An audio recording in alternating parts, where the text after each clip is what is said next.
Okay, welcome to our channel Lapanthula Ramamurthy. World teacher sir Sadguru Subrahmanyam, Swami Vivekananda, Ramakrishna Paramahamsa, Jesus, Muhammad ప్రవక్త, స్వామి వివేకానంద, శారదామాత, రక్షాసాలార్, Sadgurus, world teachers. I am teacher in Vinukonda, that's all. ఈ జ్ఞాన ప్రసూనాలు అనేటువంటి గ్రంథం అద్దం లాంటిది. ఎవరికి వాళ్ళు తమ స్వస్వరూపాన్ని అందులో చూసుకుని ఆనందిస్తున్నారు అంతే. ఈ విషయంలో మనం ఎవరికి కర్తలం కాం. మనం ఈ ప్రపంచానికి ఇచ్చింది అద్దాన్నే, పుస్తకాన్ని కాదు అని అంటారు అత్యాశ్రమ నివాసి అయినటువంటి సద్గురు సుబ్రహ్మణ్యం గారు.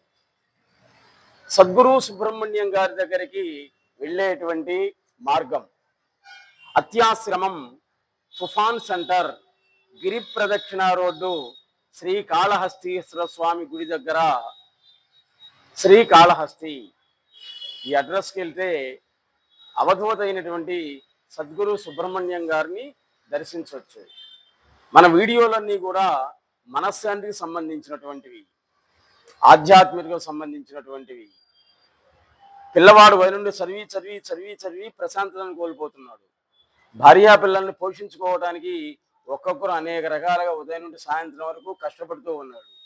మనశ్శాంతి లేకుండా ఉందన్నమాట. డబ్బులు ఉన్నాయి, భార్యా పిల్లలు ఉన్నారు, అన్నీ ఉన్నాయి, కానీ వాడికి మనశ్శాంతి లేదు.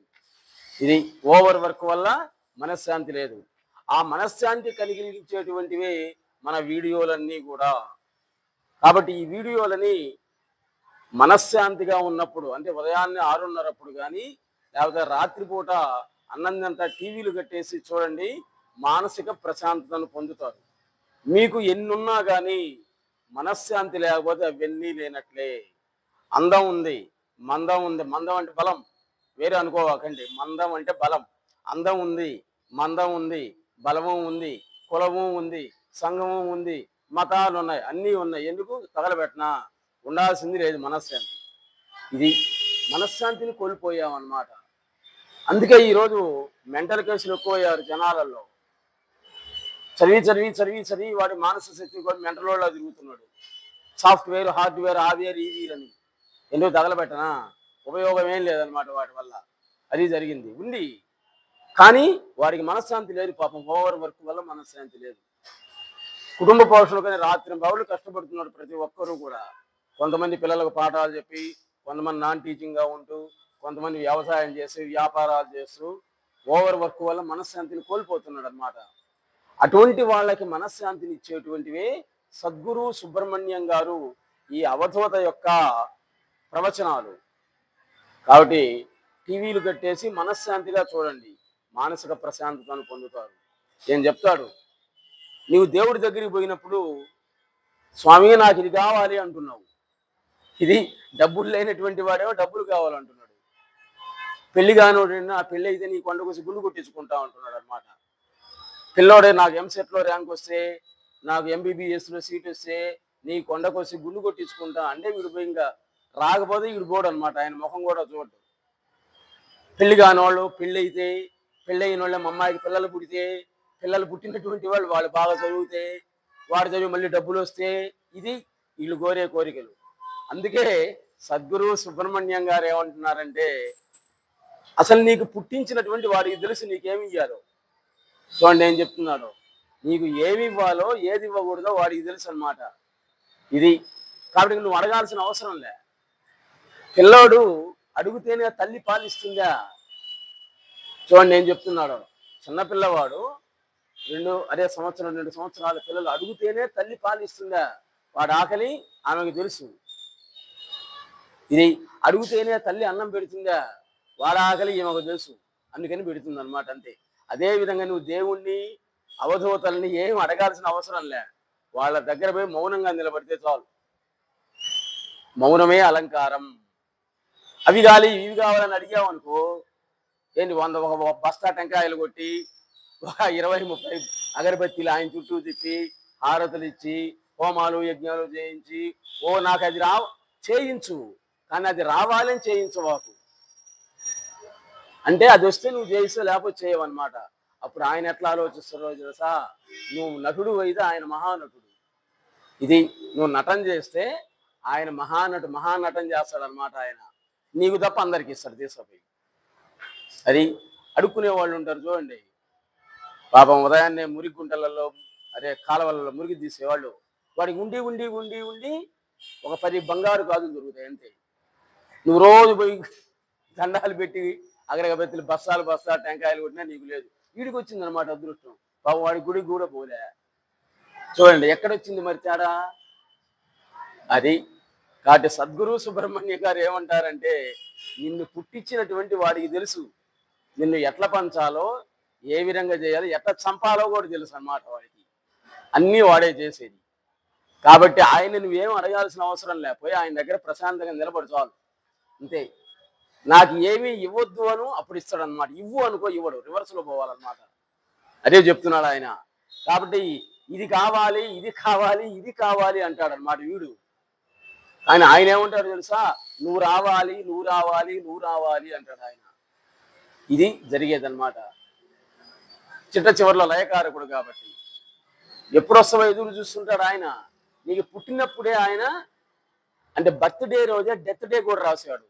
చూడండి, లక్షలు పెట్టి కొడుకు పుట్టాడని బర్త్డే చేస్తున్నాడు, కానీ డెత్ డే పరిస్థితి ఏంటి చూడండి. ఏం చెబుతున్నాడు గురువు గారు అంటే, బర్త్డే నీకు ఇచ్చాడు, డెత్ డే ఆయన దగ్గర ఉంచుకున్నాడు అనమాట. అందుకే ఆయన రారా రారా రారా ట్రైన్ దగ్గరకు వచ్చింది రారా అంటున్నాడు.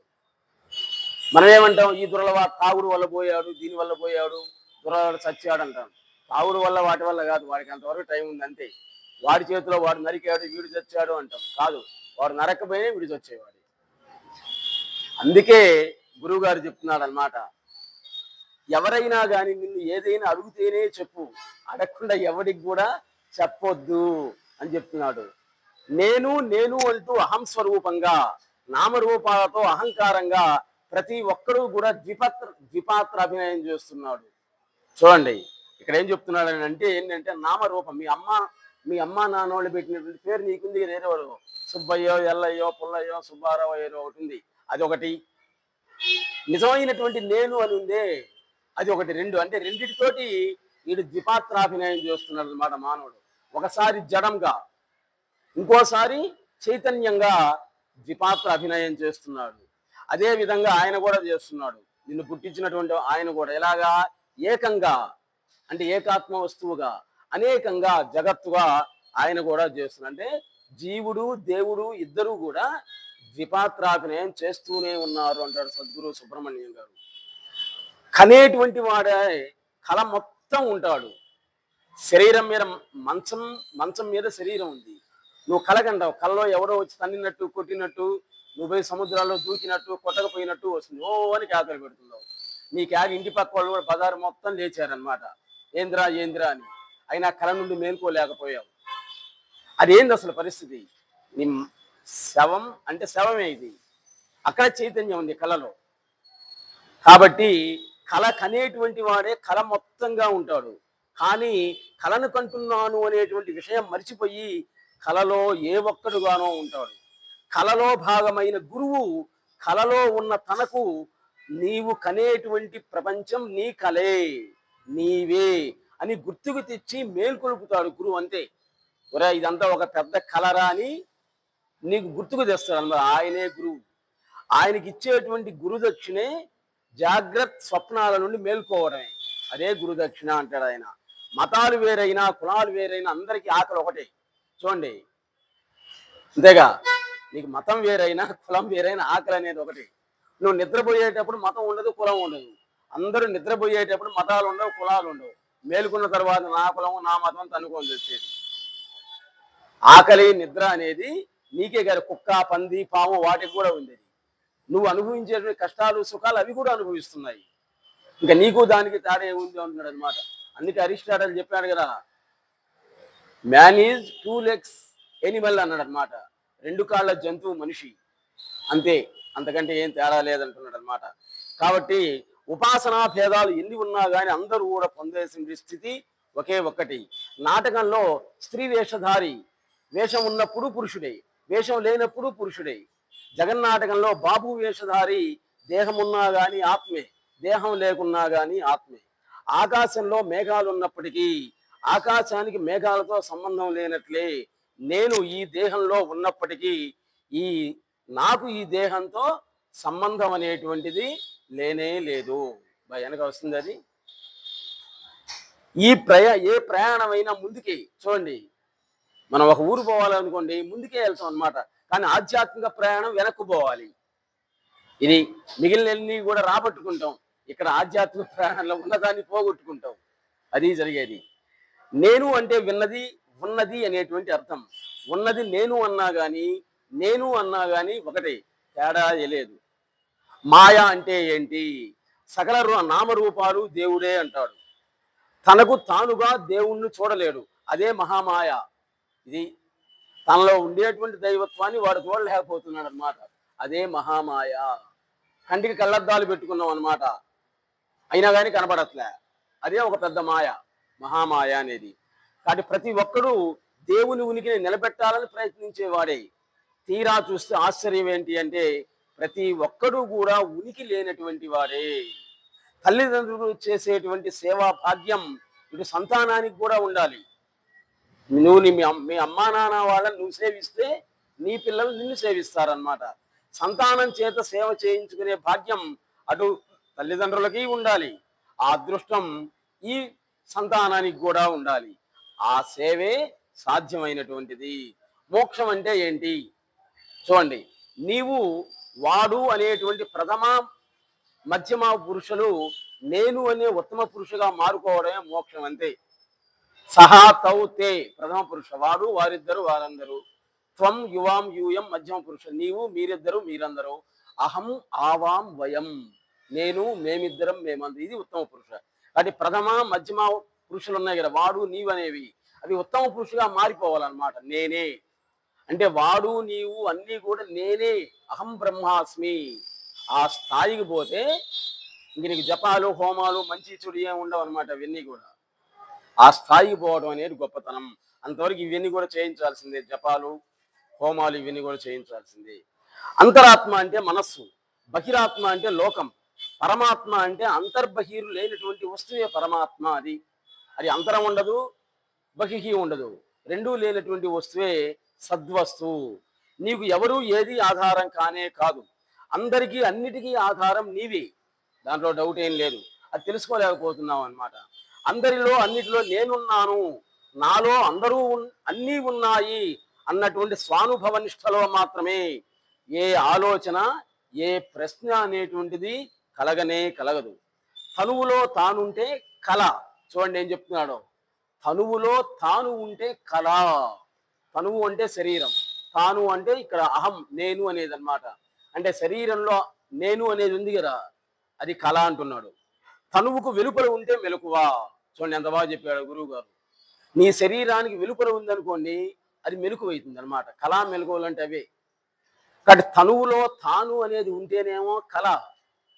చెడ్డ కళ మంచి కళ అంటాను చూడండి, అసలు అవి లేవన్నాడు. చెడ్డ మంచి కళే చెడ్డది అంటున్నాడు అనమాట. అసలు కళ అనేది పీడది, పీడ కళ అనేటువంటిది లేదు అనమాట ఇక్కడ గురువు గారు. కాబట్టి తనువులో తానుంటే ఒక కళ, తనువుకు వెలుపల తానుంటే అది మెలకువా. అదే కన్ను మూస్తే మరణం, కన్ను తెరిస్తే జననం అనేటువంటి దశ అనమాట. కన్ను మూస్తే అంధకారం, కన్ను తులిస్తే వెలుతురు. ఇది కాబట్టి ఆకాశానికి హద్దు ఉందా, అది నా కేసి మనగలవా అనే లేవు. అలాగే ఆకాశానికి హద్దే లేదు, అలాగే ఆధ్యాత్మికానికి సందేశమే లేదు. ప్రతి ఒక్కరూ కూడా చిట్ట చివరికి అక్కడికి ఆధ్యాత్మిక భావానికి పోవాల్సిందే. కాబట్టి మన వీడియోలన్నీ కూడా మనశ్శాంతిని కలిగించేటువంటివి కాబట్టి, మానసిక ప్రశాంతతను కలిగించేవి కాబట్టి, మీరు మనశ్శాంతిగా ఉన్న వీడియో మొత్తం చూడండి, మీకు ప్రశాంతత అనేటువంటి జరుగుతుంది. ఈ సద్గురు సుబ్రహ్మణ్యం గారిని, జిల్లెళ్ళమూడి అమ్మవారిని ఒకసారి మీ జీవితంలో ఒకసారి తప్పనిసరిగా దర్శించండి. వీరబ్రహ్మేంద్ర స్వామి, యోగి వేమన, జిల్లెళ్ళమూడి అమ్మ స్వరూపాలన్నీ కూడా ఈయన పురుష రూపంలో వచ్చారనమాట. వాళ్ళు ఆయన దగ్గర ఒక 2 నిమిషాలు 85-90 సంవత్సరాల వృద్ధుడు ఈయన. తప్పనిసరి తిరుపతి వెళ్ళేటప్పుడైనా వచ్చేటప్పుడైనా కానీ కాళహస్తి రోజుకి సద్గురు సుబ్రహ్మణ్యం గారితో ఒక 2 నిమిషాలు మాట్లాడి రండి. మీ మానసిక ప్రశాంతత అనేటువంటిది ఏర్పడుతుంది. Please subscribe our channel Lapanthula Ramamurthy. నమస్తే.